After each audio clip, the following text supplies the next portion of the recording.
Rico. So let's keep that ball. Who's like to be number 2? Canada.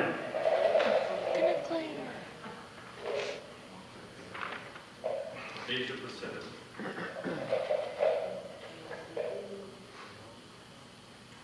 Australia.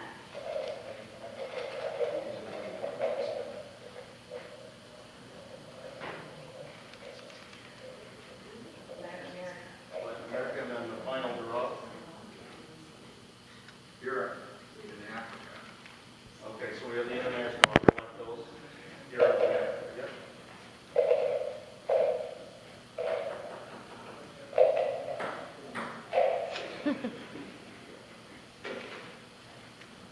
Now we'll do the U.S. teams.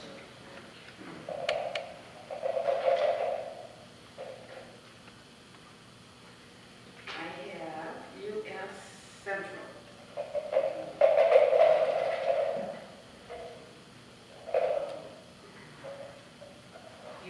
U.S. Southeast. U.S. West. Did you trust me with anything international? U.S. Southwest. And that leaves the team with the bye, the U.S. side is the U.S. East team.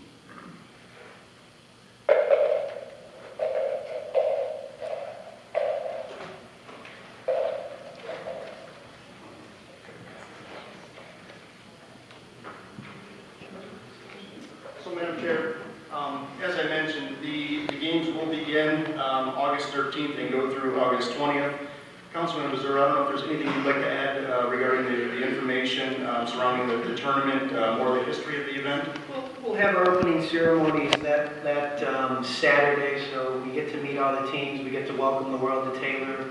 We typically conclude that ceremony with a small fireworks presentation. I'm sure some of you are fireworks out from the last few days, but this will be at a decent time of the night. It's in the park, it's a nice show, and it's kind of a good way to kick off the tournament. Very community-based, Taylor Police, Taylor Fire, Auxiliary, CERT, and tons of volunteers, not only from Taylor, but throughout the downriver area pitch in to kind of welcome the world to Taylor and let people know that we can do baseball right in Taylor. So I invite all of you to join us. Madam Chair, it is a great event. Councilman Missouri's family has been obviously involved. His father was instrumental in bringing this to the city of Taylor. So, I encourage everyone to come out and support the event. If you have never been there, you will be very impressed. And of course, if you've been there before, we welcome you back, and we promise you'll enjoy it again. Thank you. I would like to go to council members area for council members or.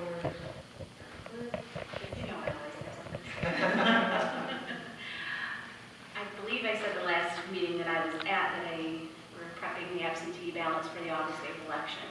First round was mailed out, and we already started getting some back.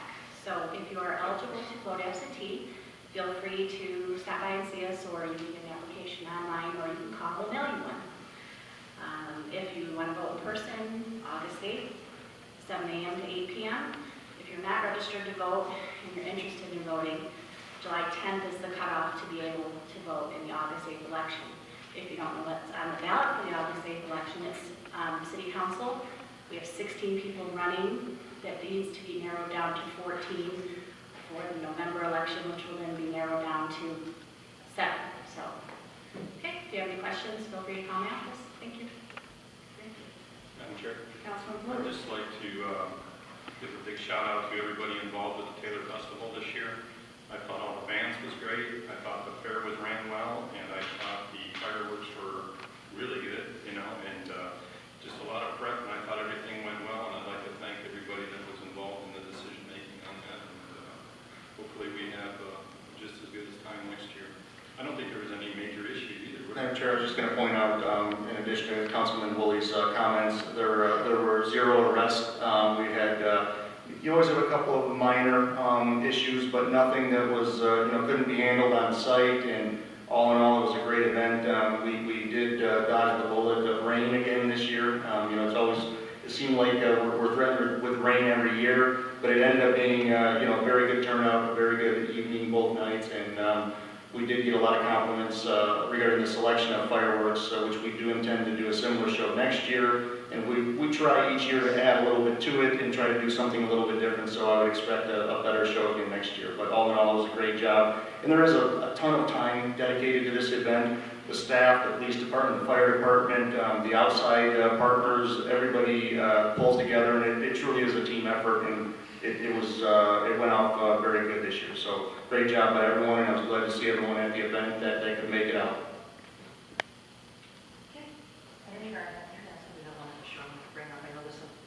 There are several residents in the neighborhood, and some of them were here last year with regards to the parking on their street.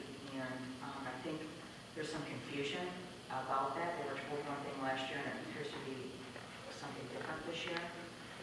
I don't know if the mayor would comment on that, if you've been made aware of this particular issue, and the neighborhood off of Ecorse, by the senior center. Madam Chair, I'm very, very aware. We did talk about it briefly in the study session. The basic rule is that regarding parking in the right-of-way, there is at one time, many of you that live in the neighborhood, you recall there was a ditch there. A few years ago, the city of Taylor went through the subdivision and filled in as many ditches as they possibly could. Well, by doing that, there's a culvert in there. And if you park over the culvert, then you run the risk of collapsing that culvert. That is the primary reason why we prohibit parking in the right-of-way. There are easements that are in that area. So rather than issuing violations, we did go through there, and I personally I drove the neighborhood. There were a lot of cars parked very close to the sidewalk. If you have room on the shoulder, and you have a gravel shoulder that allows you to park off of the culvert, then you may be okay. I can't say that specifically without seeing each one of the homes. But as a rule of thumb, if you could envision a curb being there, the area between the curb and the sidewalk is strictly prohibited. Madam Chair, got a question.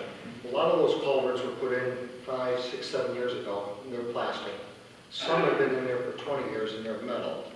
What I noticed, because I drove the whole neighborhood too, is are anybody allowed to asphalt it or cement that area? Because I had noticed there's a couple of them that look newer to give people an option. Madam Chair, I'm unaware of any ability to asphalt or put concrete in a right-of-way. There has to be what's called impervious surface for drainage purposes. And I don't think that area was qualified for concrete or asphalt. If they're there, again, I would guess that a permit was not issued, but we could certainly take a look. Madam Chair, if I may, I do have one other question. I thought I recalled last year, it was said here by, I believe, the ordinance officer that 2 tires were on the street and the rest of the vehicle was on that area, and that would be okay. So is that not the case now? Madam Chair, again, it could be. If you have a gravel shoulder if your street is wide enough that permits a gravel shoulder, I'll give you an example, like Mortonview. There's a wide gravel shoulder there. It would be possible that 2 tires would be on the shoulder and 2 tires would be on the concrete. That may be an exception. But as a rule, if 2 tires are over the culvert, you run the same risk of collapsing that drain.